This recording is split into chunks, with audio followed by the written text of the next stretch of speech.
Big news this week is that EA and Disney have struck a deal to make more Star Wars games. Now this is either great or the worst thing ever. Great or the worst thing ever. Great or, look, we've got about 4 more pictures of Jar Jar. We'll just run through them. Yeah, there we go. Okay, so great or the worst thing ever. Let's find out which, shall we? The announcement name-dropped some of the studios EA will be putting to work on the Star Wars games, and if you're a Star Wars fan, the news is very good indeed. First up was Visceral, the studio behind the Dead Space series, and a developer with a proven track record in sci-fi horror. Imagine a dark, adult Star Wars game set in the ruined space hulks of a Dead Space game. It's Star Wars horror, what more could you want?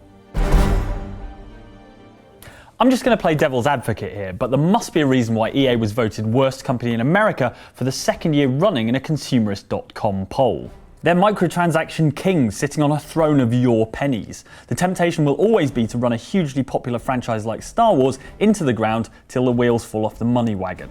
Take Dead Space 3 as an example, a story-based shooter that had a completely unnecessary microtransaction-powered customization system built into it, all to squeeze just a few more dollars, pounds or euros out of the people who paid for the privilege of playing it. Like it or not, EA has developed quite the reputation for nickel and diming its customers. Alright, fine, but another studio they mentioned was BioWare, developer of the Mass Effect series. Now you can't tell me this doesn't get you excited. Imagine a sprawling, epic Star Wars game made by the studio who brought Commander Shepard's adventures to life. It's as close as I can imagine to a perfect match for the perfect Star Wars game. Yeah, this would be brilliant if EA wasn't misusing BioWare horribly. Mass Effect 3 raised the hackles of its fanbase because people felt it had been rushed, and that was still the best game the studio's released since Mass Effect 2. Dragon Age 2 was an embarrassingly unambitious sequel, churned out in just over a year.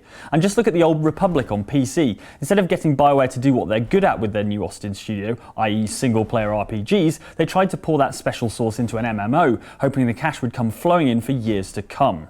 The result? It's now gone free to play, and it's just about limping along. Alright, but get this, the final studio they mentioned was DICE, developer of the Battlefield series. Now this is a match made in Star Wars action game heaven. Everything's going to be powered by the Frostbite 3 engine, and we know from the Battlefield 4 trailer that it's going to look amazing and offer loads of freedom to the player. Battle across a planet, jump into a spaceship, board a Star Destroyer, crash the Star Destroyer into a planet, the possibilities are endless.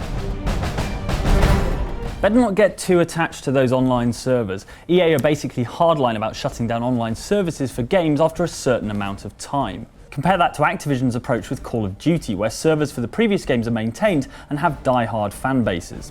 EA are particularly keen on doing this when they've got a new instalment in a series they're looking to flog. I guess that's just morally objectionable if the game's any good, but it's bloody awful if it was churned out in, let's say, just over a year.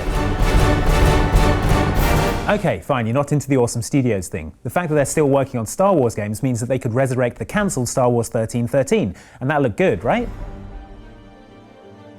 I reckon this is highly, highly unlikely. It was barely even a game to start with, more of a tech demo, and EA Studios will use their own technology, so any work already completed would have to be scrapped anyway. It'd be like trying to put IKEA shelving up with the original Swedish instructions. Not impossible, but far more time consuming than doing it your own way. Besides, was 1313 really that brilliant an idea to start with?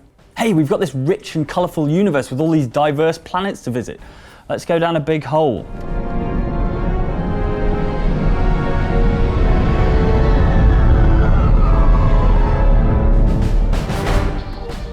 It was a great idea, you shut your mouth. Alright, here's a plus. EA taking control of all of the Star Wars games means we'll see a consistent vision across all of the titles. We could see crossovers, cameos, all of the games could tie into an overarching narrative that fills in the gaps in the upcoming film series. The games could become as essential to the canon as the films are. Since when has diversity been a bad thing? EA's already got the rights to every single sport ever invented sewn up. Do they really need Star Wars as well? Yes, there are great EA studios, but in its heyday, LucasArts could cherry-pick the perfect independent studio to do the job, no matter who they'd published games with before. That's the approach Disney should have taken again.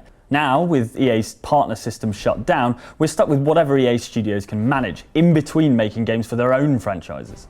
Did I mention how Dragon Age 2 was churned out in just over a year? I think I did. Alright, fine, but come on, we've had a run of terrible Star Wars games. It's not like EA could do any worse. When that's the best you can say, you know your argument's in trouble. Besides, you know it could be so much better. In almost every genre, there is a brilliant Star Wars game. They were all just ages ago. For a shooter, look at Dark Forces 2 Jedi Knight. For an RPG, Knights of the Old Republic. for a platformer Super Star Wars on the SNES. They even managed to make that bit from episode 1 that was basically a racing game into a pretty decent racing game. Why is it all such unutterable toss now? I'm solo, I'm Han Solo, I'm Han Solo, I'm Han Solo, solo. Picking up my plaster, putting it on my side. Well, this is encouraging. EA are asking for ideas. You can tweet at EA_DICE, at Visceral Games, or at BioWare with the hashtag #StarWarsNextGen and suggest what you'd like to see in a next-gen Star Wars title. The fact that EA is open to suggestion is definitely a step in the right direction and shows that they're interested in listening to what fans have to say. Alright, I'll concede on this one. While I don't think the next great idea for a Star Wars game is going to come from 140 characters written by Bob from Jerome, Idaho, when the president of EA Labels is asking fans to tweet directly at the studios and make their voices heard, it does imply that they want to honour one of the largest sci-fi fan bases in the world. Though whether DICE will bother to pan for gold in the millions of more Battlefront please tweets is another thing entirely. I find your lack of faith disturbing.